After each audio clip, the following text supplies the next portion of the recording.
আপনাদের সরকারি বরাদ্দ খাবার, কিন্তু আমরা মা তো আমরা কিন্তু এইভাবে চালাই না সেন্টার। এই হচ্ছে মায়ের খাবার, আমরা কিভাবে চালাই? মশলা দিয়ে ডিমের ঝোল, এই হচ্ছে ডিমের কারি, ঠিক আছে, আর এই হচ্ছে আলু দিয়ে মায়েদের ঝোল।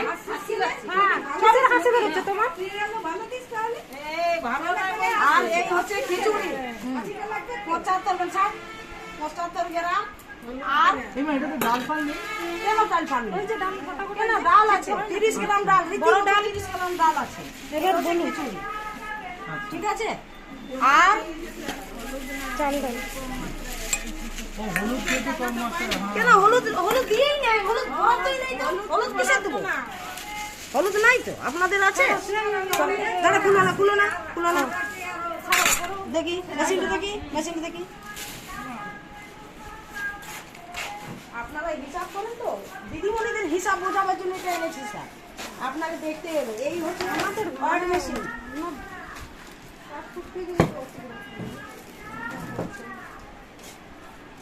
এই দেখুন স্যার, 35 গ্রাম তাও আছে। এইটা হচ্ছে 30 গ্রাম। 30 গ্রাম আছে, 30 গ্রাম আমরা পাই। এটা 35 গ্রাম প্লাস্টিকটা ওজন ধরেছে। এইটা হচ্ছে 50 গ্রাম, 52 গ্রাম ওই প্লাস্টিকের ওজন ধরেছে। বাচ্চাদের ভাতের দিনের চাল। হিসাব দেখতে যাচ্ছেন 7 মাস থেকে 6 বছর আগে। এইটা হচ্ছে 110 গ্রাম, তাও 15 গ্রাম হচ্ছে। তাও 15 গ্রাম প্লাস্টিকে ধরেছে। আর এইটা হচ্ছে খিচুড়ির 75 গ্রাম, 5 গ্রাম বেশি আছে প্লাস্টিকের জন্য। তাহলে এই চালের খিচুড়ি বাচ্চাদের, আর এইটা বাচ্চাদের ভাত। একজন আর যদি এটা না মায়েদের নেয় ভাত। তাহলে এই কইতে হচ্ছে দিতে স্যার, আমি হচ্ছে। নিজে রান্না করেছি, অর্জন করে রান্না করেছি। এই হচ্ছে, এই একটা ভাত যদি আমি বাচ্চার যে ক্যানটা নিয়ে আসে, সেই ক্যানটায় যদি এই ভাতটা দিই, নিচেই থাকে। আমরা ম্যানেজ করে চলার চেষ্টা করি সব সময়, যাতে অন্য কেউ খায় না তো, তখন সেই ভাতটা দিয়ে দিই, যাতে দোলাই নিয়ে যায়। আমরাকে যেন বলে না যে এতটুকু খাবার, এতটুকু খাবার। এই জিনিসটা বলে আমি বসিয়ে খাওয়াই স্যার, এই ভাতের থেকে বাচ্চারা বেশি ভাত খায়, আমি বসিয়ে খাওয়াই। যারা খেতে পারে নাই তারা কি বলবো, আমি নিজে হাতে খাইয়ে দিই। আচ্ছা দিদিমণি, একটা জিনিস কি এনশিওর করেন যে খাবারগুলো যারা নিয়ে যাচ্ছে সেই খাবারগুলো ওরাই বাচ্চাদের খাচ্ছে, হচ্ছে? আমরা ওই তো বলছে তাই বলে ওইটা যারা আছে তারা শুধু খাবারটা খেয়ে নিয়ে যাবো বলে ছুটে নিতে আসে। এরপরে আপনি এরকমও আছে। আমরা কি পাশের বাড়ি বা কেউ খেয়ে নিচ্ছে না তো? আরে বাচ্চাদের এরকম দিলে স্যার, এরকম যদি দিই তাহলে গরু ছাগলকে খাবো স্যার। এরপর থেকে কিন্তু আমরা যেভাবে দেওয়ার চেষ্টা আপনারা বলুন এরপরে কি চান আপনারা কি চান? আপনারা কি চান? এই সরকারি হারে খাবার চান, নাকি বাচ্চারা খাবে সেই হারে খাবার চান, নাকি সমন্বয় করে ব্যবস্থা থাকুক? আপনারাই বলেন। দেখুন একটা জিনিস বলি, সেটা যদি বলেন তাহলে আইনের লোক আইনের বাইরে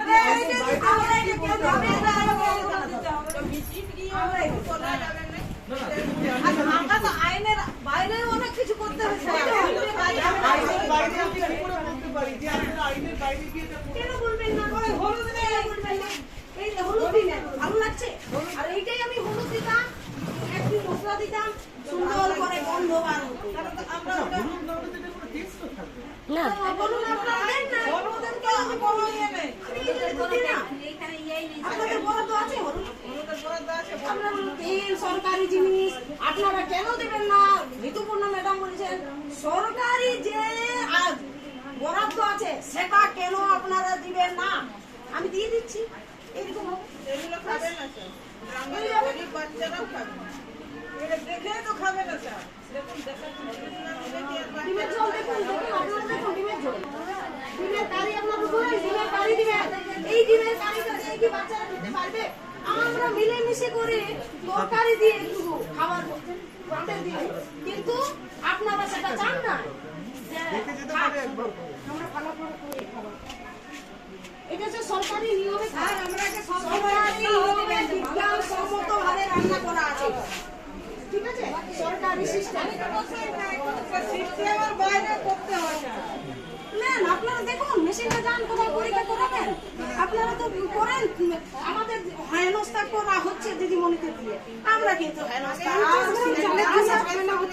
50 গ্রাম চাল বিরাট ব্যাপার। কেন নেবেন না আপনি 50 গ্রাম চাল? এইসব করে ধারণা একটা গ্রামকে উত্তর করা শান্তিপুরে চলানো খুব কষ্ট স্যার। আপনারা একদিন ভিজিট যান আমরা প্রতিদিন সকালে যেতে হয় না খেয়ে দেশের এই যে সকল দিনটা এইসব হয়েছে।